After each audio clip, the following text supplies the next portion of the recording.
Así lo ha establecido la Declaración sobre Justicia Social para una Globalización Equitativa.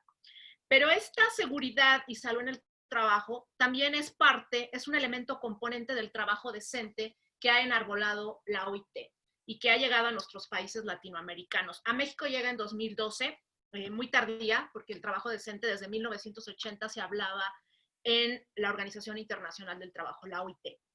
Entonces, la salud y la seguridad en el trabajo es un factor fundamental del desarrollo sostenible y es un elemento fundamental del trabajo decente. Cada día, estos son datos de la OIT, los que voy a leer, cada día mueren personas a causa de riesgos de trabajo. Se tiene el dato de la OIT que más de 2.78 millones de muertes al año son debido a riesgos de trabajo. Además, anualmente ocurren 374 millones de lesiones profesionales.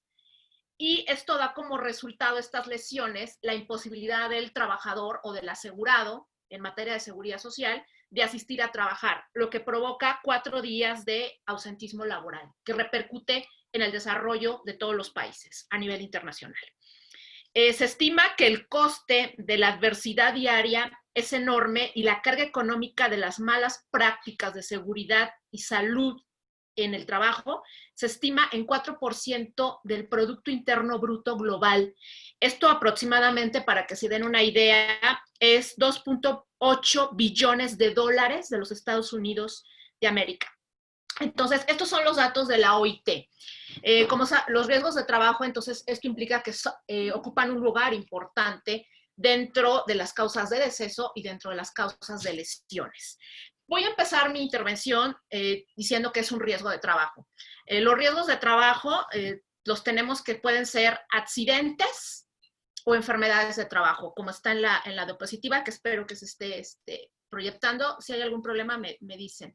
Entonces, los riesgos de trabajo son crónica o perturbación funcional que se provoca dentro del centro del trabajo. Dentro de estos accidentes de trabajo tenemos una subclase que son los accidentes en trayecto. Los accidentes en trayecto, en tránsito o itinere, son 3 sinónimos, como se les puede denominar, son aquellos que se producen cuando el trabajador o el asegurado sale de su domicilio y se traslada al centro de trabajo o viceversa, del centro de trabajo al domicilio. Entonces, estos accidentes que se presentan en trayecto o en tránsito son considerados riesgos de trabajo en su modalidad de accidentes. Es importante, bueno, en México se ha estimado que para que estos accidentes de trayecto se califiquen como de trabajo o profesionales, debemos de tomar en cuenta algunas cosas. En México se toma en cuenta el horario de labores. Es decir, si sales de tu domicilio, ¿cuál es el horario en el que ocurrió el percance, el accidente? ¿A qué horas entras a la empresa? La dirección de su domicilio, la dirección del centro de trabajo, el tiempo aproximado que hace en trasladarse del domicilio al centro de trabajo, el medio que utiliza para trasladarse, el transporte público o el automóvil particular, el sitio y las horas precisas en que ocurrió el accidente y la forma en que se registraron los hechos del accidente. Entonces, todos estos datos los tiene en cuenta el patrón en el ámbito laboral, en el ámbito de la seguridad social, los institutos de seguridad social, para determinar la profesionalidad de los accidentes de trabajo. Ahora bien, esos son los accidentes. Entonces tenemos 2 tipos, los accidentes que ocurren en la empresa y los accidentes que ocurren en el trayecto, al trasladarse. El segundo tipo de accidentes es quizá hoy en día el más complejo de acreditarlo laboralmente y desde el punto de vista de la seguridad social. Es la enfermedad de trabajo o enfermedad laboral o enfermedad profesional. Tiene todos esos sinónimos. Se los doy todos porque es un evento internacional, entonces en algunos lados entiendo 15 horas. que pueden denominarlo de estas 3 maneras. Las enfermedades de trabajo o enfermedades profesionales son estados patológicos que son producto de 2 factores. La actividad laboral que desempeño yo dentro de mi centro de trabajo, o bien el medio ambiente laboral. Este medio ambiente laboral es hoy en día lo que nos trae mucho en boga.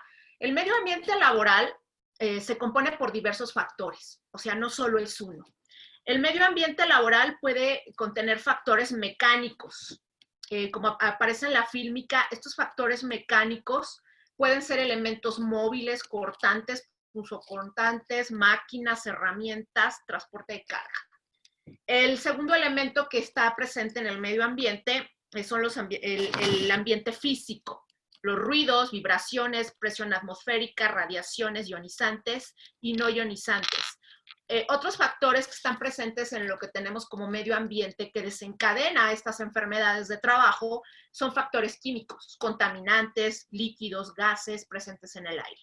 Factores biológicos, protozoarios, bacterias. COVID-19 está aquí en factores biológicos. COVID-19 puede tener una ambivalencia. Puede ser un riesgo de trabajo para quien lo adquiere con motivo y en ejercicio de su trabajo, como factor biológico, los médicos, el más claro ejemplo, las enfermeras que están atendiendo a las gentes infectadas y con motivo y en ejercicio de salvar vidas se contagian de COVID-19. Entonces, en ese caso está la relación causa, efecto, daño y es un riesgo de trabajo vinculado con un factor biológico que está en el ambiente. Y por último, el ambiente psicológico, que esto es, pues, quizá del siglo, muy de este siglo, a finales del siglo pasado se empezaba a ver, pero anteriormente no. O sea, era imposible creer que estrés laboral podía ser un riesgo de trabajo. O sea, no nos entraba en la cabeza que alguien que tuviera estrés laboral pudiera desencadenar otros padecimientos como un infarto y que eso se vinculara a un riesgo de trabajo en su modalidad de enfermedad. Entonces, el medio ambiente puede ser un factor que dé lugar a una enfermedad de trabajo o la actividad profesional.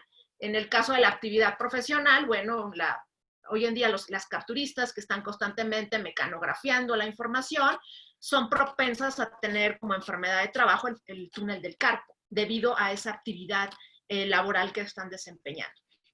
Entonces, la gran diferencia que tenemos entre ambos riesgos, porque me acabo de referir a los accidentes y me acabo de referir a las enfermedades como riesgos de trabajo, es los siguientes. El accidente es instantáneo. Si en este momento alguien se cae de una escalera por estar limpiando vidrios que se lo manda a su patrón, automáticamente puede o fallecer o presentar una lesión. Entonces, el accidente es instantáneo. La enfermedad es progresiva. Alguien que está en una mina, pues obviamente va a tener enfermedades broncopulmonares a raíz de que está aspirando gases, polvos, humos dentro de la mina. Pero esa enfermedad no se le va a manifestar en este momento, sino es en el transcurso del tiempo. ¿Cuánto tiempo se tardan en enfermar? Depende de cada organismo, depende de tu complexión, depende de tu alimentación, de tus hábitos alimenticios, de la manera en que te cuidas. Entonces, la enfermedad es progresiva, a diferencia del accidente. El accidente, ya lo dije, puede ser de trabajo o puede ser de trayecto. La enfermedad se deriva de la actividad laboral o del medio ambiente que acabo de describir. La forma de acreditarlo, esto es súper importante. ¿Por qué? Porque el patrón es el responsable de los riesgos de trabajo en materia laboral, porque es el que contrata. Y el accidente o la enfermedad no ocurre en su trabajo. Entonces, el responsable es el patrón. De hecho, está a rango constitucional en la Constitución mexicana. En la Constitución de la mayoría de los países así está. Los riesgos de trabajo son responsabilidad del empleador o patrón. En México tenemos el término patrón. Yo sé que a nivel internacional, sobre todo la OIT, ha acuñado el término de empleador. En materia de seguridad social, el responsable sigue siendo el patrón. Lo que pasa es que el patrón paga cuotas al Instituto de Seguridad Social y el Instituto de Seguridad Social se subroga y paga. Entonces, aquí lo importante es tener ese reconocimiento de un accidente, porque normalmente a veces el patrón tiende a negar que el accidente haya sido de trabajo y los institutos mexicanos de seguridad social tienden a decir que no son accidentes de trabajo para no pagar las prestaciones que conlleva el accidente de trabajo, porque hay que reparar el daño. Entonces, voy a minimizar esta porque les voy a poner el listado de enfermedades de trabajo que tenemos en México. Voy a abrirlo. Perdón, me apareció el de la OIT, pero es fantástico. Entonces, un segundo. Ahí está. Voy a proyectar en este momento la lista de enfermedades profesionales de la OIT. Se cerró idóneamente. Parece que les dije ciérrelo. Miren, este es un listado de enfermedades. Escogí que es el de la Organización Internacional del Trabajo, que es un órgano internacional que se ocupa de cuestiones laborales y de seguridad social. Y aquí viene la OIT, la lista de enfermedades que la OIT ha reconocido como de trabajo. Es un listado grande, entonces al que le interese esta información se la hice llegar al CIDE y la van a subir a la página. Entonces, espero de cualquier manera la encuentran en la página de la OIT. Vienen todos los tipos de enfermedades profesionales que la OIT reconoce. Cáncer profesional, viene, y ya viene la parte que tiene que ver con los trastornos de la mente. Entonces, ya reconocidos como riesgos de trabajo. Este es un listado, el que maneja la OIT, donde tiene reconocidas las enfermedades de trabajo, se llama lista de enfermedades profesionales o de trabajo de la OIT. Y como ven ustedes, la característica que tiene es que viene la enfermedad profesional o de trabajo causada por la exposición de agentes y vienen todos los tipos de enfermedades englobadas. Este es un listado de enfermedades. Esto implica que todas estas enfermedades que están en la tabla automáticamente son enfermedades de trabajo, pero hay que acreditarlas. ¿Cómo las acredito? En eso estaba yo, la diferencia entre un accidente y una enfermedad. Hay la presunción de que estas enfermedades son de trabajo porque están en una tabla. Ahorita voy a proyectar la tabla que tenemos en México, la tabla que maneja nuestra Ley Federal del Trabajo para los mexicanos. Esta es la tabla de la OIT. Entonces, todas las enfermedades que están aquí, hay la presunción de que son de trabajo. Pero ahora, para acreditarle al patrón y al Instituto de Seguridad Social que son de trabajo, hay que tener 3 pruebas en el caso de las enfermedades. La primera prueba es una pericial médica, porque obviamente si estoy enfermo solamente lo puede determinar un médico, ninguna otra persona. Es la pericial médica, una visita armada y una pericial técnica. Son esas 3 pruebas para acreditar una enfermedad de trabajo. Y documentales, por supuesto. La documental puede ser el aviso de probable riesgo de trabajo que se haya levantado, puede ser las notas médicas, puede ser los certificados de incapacidad. Entonces, esas serían las documentales con las que yo puedo acreditar un riesgo de trabajo. Ahora bien, para acreditar el accidente, acreditar un accidente es más sencillo que acreditar una enfermedad. Para acreditar un accidente, yo necesito pericial médica igual, porque parto de la base de que si estoy enfermo, tengo que probarlo. Y lo puedo acreditar con documentales y ya. Documentales y pericial médicas para acreditar un accidente. Vean el contraste con la enfermedad, que tengo que ofrecer una pericial médica, una pericial técnica y una visita armada. Y documentales para poder acreditar el riesgo de trabajo. Voy a proyectar la tabla que tenemos en México. Ahorita la voy a abrir primero y ahorita voy a dejar de compartir la tabla de la OIT para compartir la tabla que tenemos en México. En México es esta, no sé si se está proyectando, me dicen, ¿eh? Sí, ¿verdad? Sí, ahí está. Esta es la tabla que tenemos en México.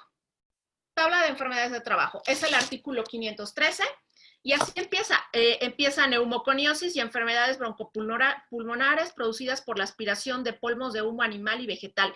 Vienen las afecciones que produce esto, afecciones debidas a la inhalación de polvos de lana, y viene el grupo de riesgo. ¿Quién es el grupo de riesgo? Trabajadores de la industria textil y demás manipuladores de este producto. Igual viene la segunda enfermedad que se engloba dentro de esta neumoconiosis y viene el grupo de riesgo, colchoneros. El problema que tenemos en México es que esta tabla, por eso decía yo, mi tema de mi ponencia es obstáculos y deficiencias. El problema es que esta tabla es de 1970. Y yo ahora sí que les digo a mis alumnos, ni en esa fecha ni había nacido ni yo. Entonces, 1970 es una tabla del siglo pasado. No está, por supuesto, el SIDA en esta tabla. No está, por supuesto, COVID-19. Y en SIDA, el SIDA sí es un riesgo de trabajo en su modalidad accidente. Lo pueden tener los médicos por hacer porque tomen la muestra contaminada de sangre infectada y se infecten. Los laboratoristas, los químicos, Entonces, VIH, por supuesto que es una enfermedad de trabajo. COVID-19, ni lugar a dudas. Y no están en esta tabla. Eso es un obstáculo, porque al no estar reconocidas, ni siquiera hay la presunción de que sean enfermedades de trabajo. Y nos cuesta creer lo que son. Esta tabla, que es de 1970, tiene reconocido en neumoconiosis y enfermedades broncopulmonares 30 enfermedades. O sea, lo que ven aquí del 1 al 30 son 30 tipos de enfermedades relacionadas con esta neumoconiosis.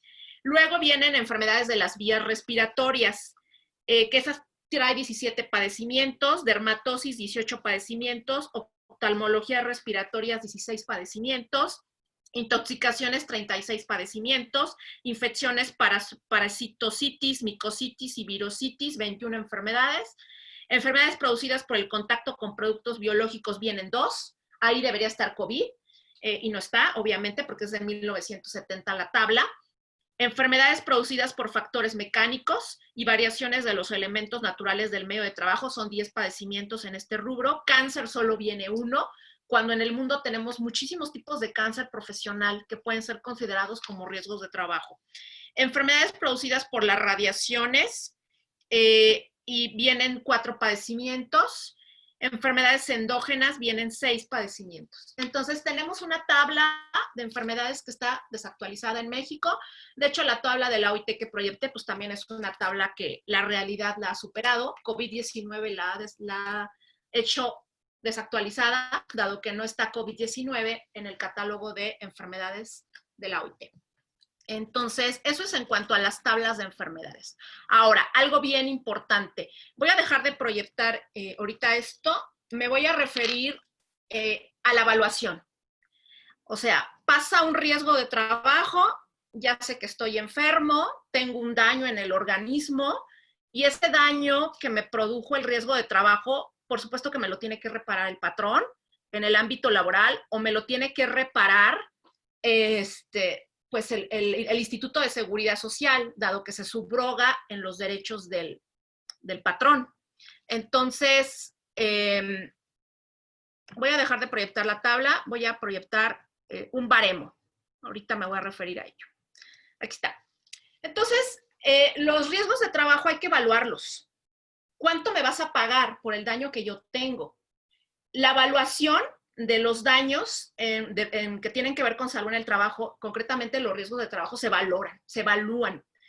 La única manera que hemos encontrado en el derecho de reparar ese daño es a través de la indemnización en el ámbito laboral y en el ámbito de la seguridad social, las pensiones. Entonces, pero hay que hacer la evaluación. ¿Cómo lo evalúo? Se utilizan los baremos. ¿Qué son los baremos? Los baremos son...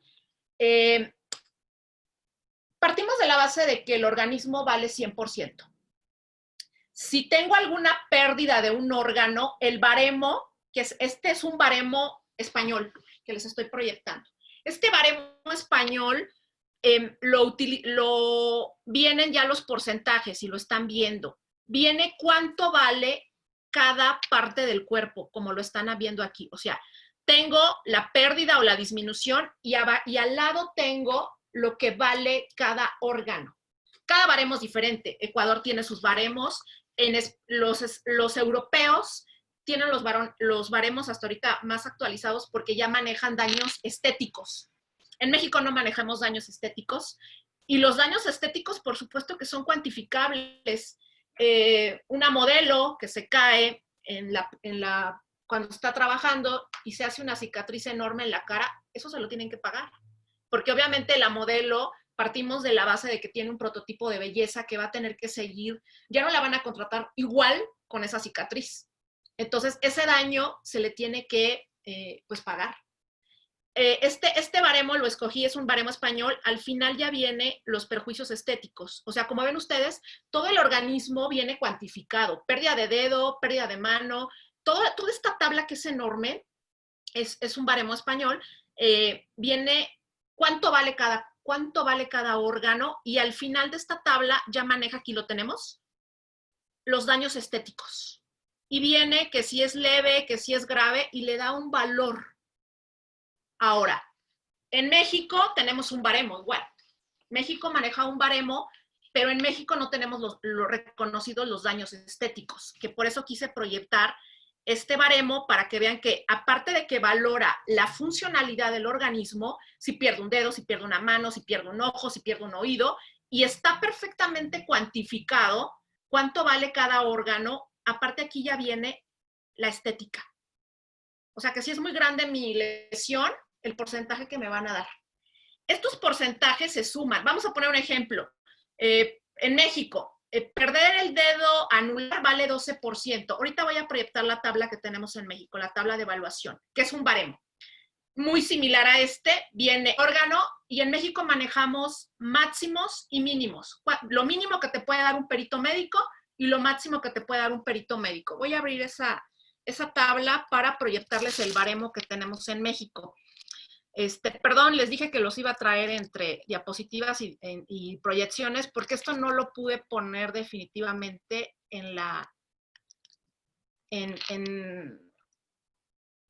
no lo pude poner en una diapositiva. Entonces, creo que aquí se está compartiendo ya lo que les quiero proyectar. Esta es la tabla de enfermedades, por eso la estoy pasando rápida, que ya la pasé, y aquí viene el baremo mexicano, que es el artículo 514 de la Ley Federal del Trabajo. Aquí está. Por la desarticulación intercapulotorácica me da de un 80 a un 85%. O sea, si yo tengo este padecimiento, 80%. Esto equivale a una incapacidad permanente parcial. Pero si tengo una desarticulación intercapulotorácica y aparte pierdo el dedo anular que les decía que vale 12%, aquí está, por la pérdida del dedo medio, 15%.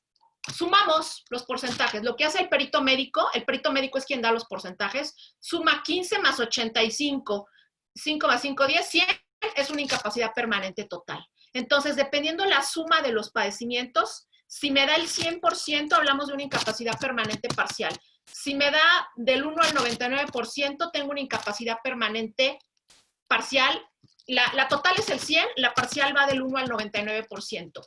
¿Por qué es importante esto? Porque dependiendo del tipo de incapacidad que yo tenga, es como me van a reparar el daño. Para reparar el daño es muy diferente el tipo de incapacidad. Entonces, este es el baremo que tenemos en México, como ven ustedes, porque ya lo voy a dejar de proyectar. Viene, todo el organismo está perfectamente evaluado. Por la pérdida del dedo pulgar viene 25 a 30. Esto implica que el perito médico te va a dar 25 como mínimo y 30 como máximo. No se puede salir de los parámetros que la ley le está marcando.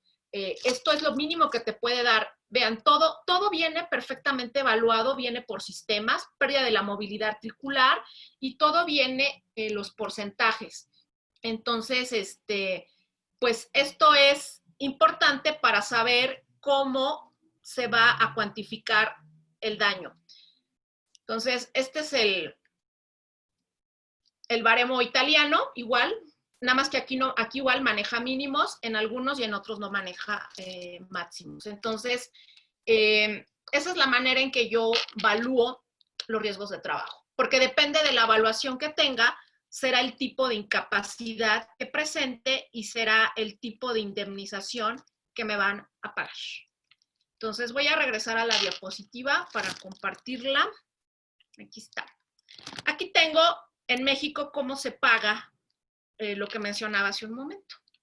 Si tengo una incapacidad temporal, es el 100% del salario. Esa no es sujeto de evaluación porque al ser temporal se cura en un año.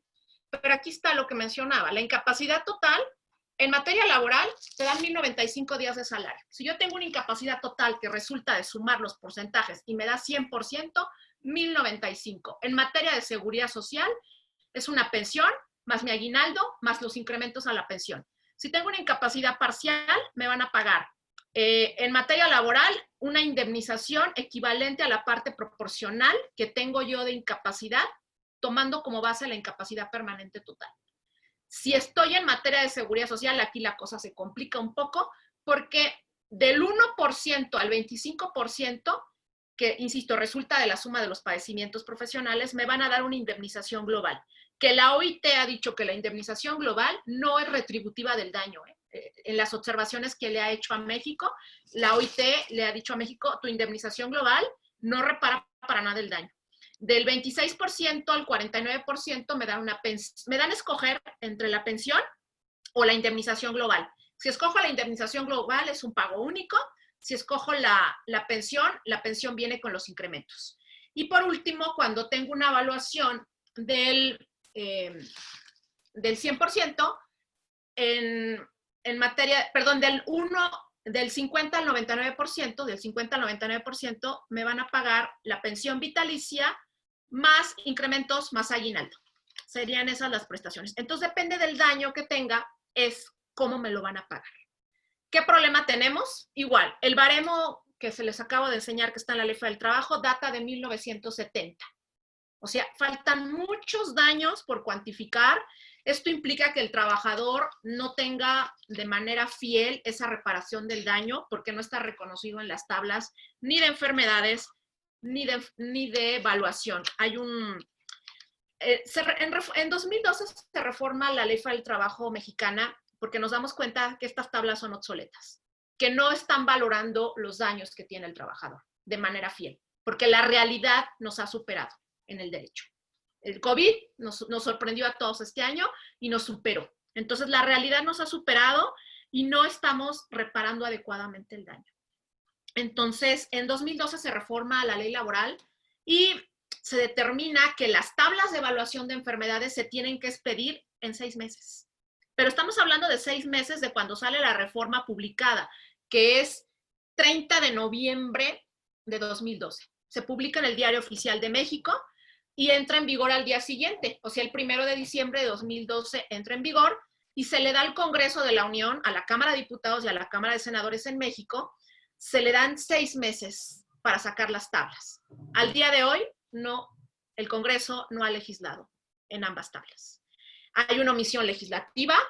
Esta omisión legislativa genera un daño a las garantías sustantivas de los trabajadores y de los asegurados en materia laboral, porque tenemos padecimientos que no están reconocidos como estrés laboral, VIH, COVID, que, por mencionar algunos, que no están teniendo una evaluación dentro del derecho laboral y dentro del derecho a la seguridad social. Por lo tanto, el daño que tienen los trabajadores a veces se puede quedar sin ser reparado.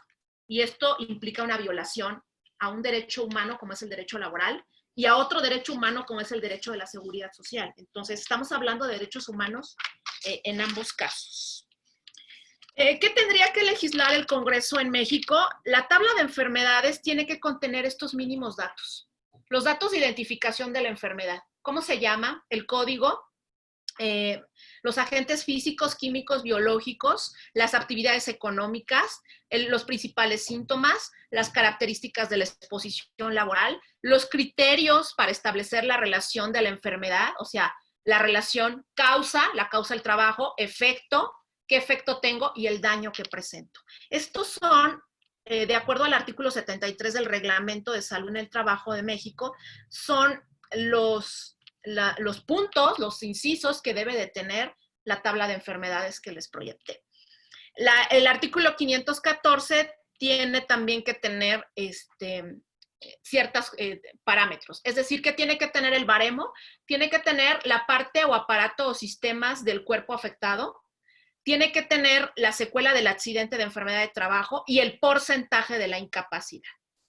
¿Qué es lo que decía yo? Que se suman los padecimientos para poder determinar el daño que tienes en el organismo y la secuela.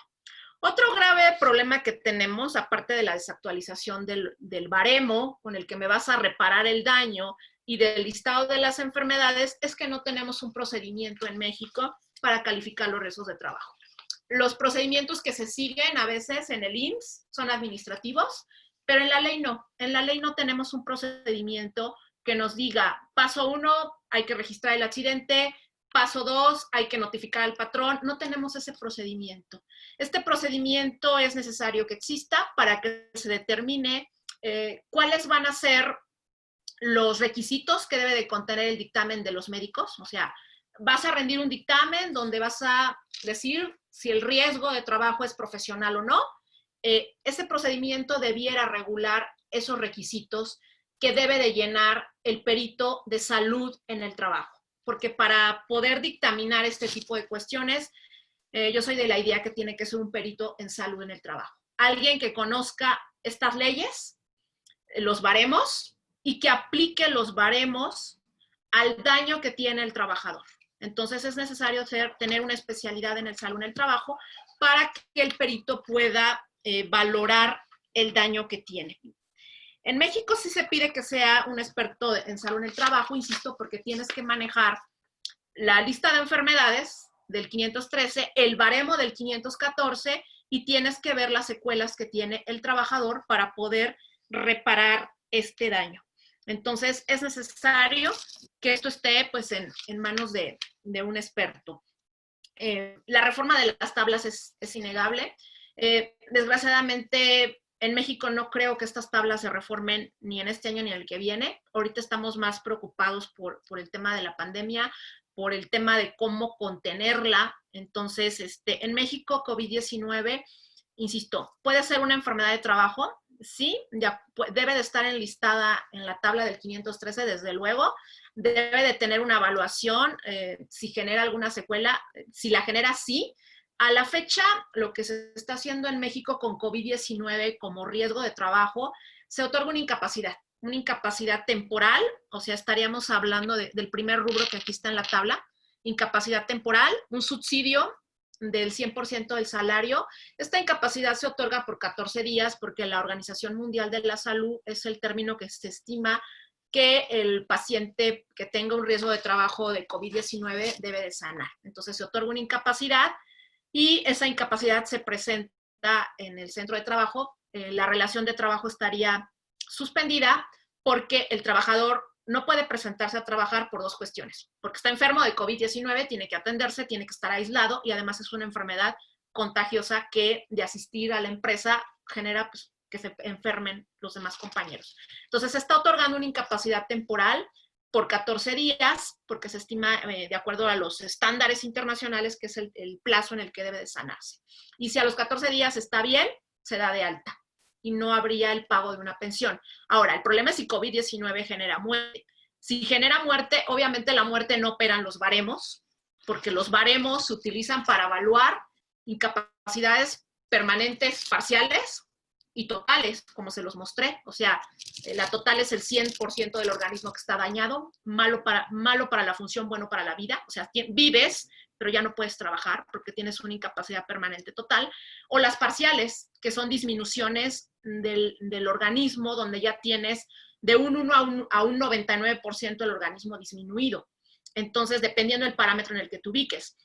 Entonces, los baremos miden incapacidades parciales e incapacidades totales, pero un baremo no te puede medir la muerte porque está muerto. O sea, alguien que está muerto no tiene una discapacidad, está muerto y tienes que pagar las indemnizaciones. Entonces, cuando COVID-19 genera muerte, en el caso de la materia laboral, se le da una indemnización, 5,000 días de salario, del salario que tenga, y la ayuda de gastos funerarios, que son 2 meses. Eso es en materia laboral.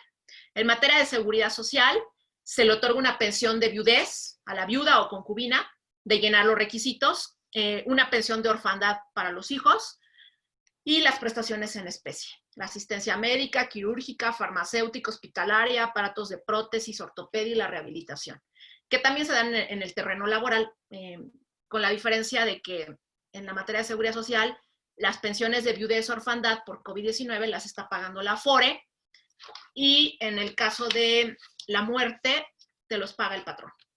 Entonces, COVID-19, insisto, puede ser un riesgo de trabajo, sí, nada más que hay que acreditar la profesionalidad de la enfermedad, que lo puedes hacer a través de la pericial médica, desde luego, la pericial técnica y la visita armada, para que se acredite la profesionalidad. De no acreditarse la profesionalidad de COVID-19, te lo van a tomar en cuenta como una enfermedad general.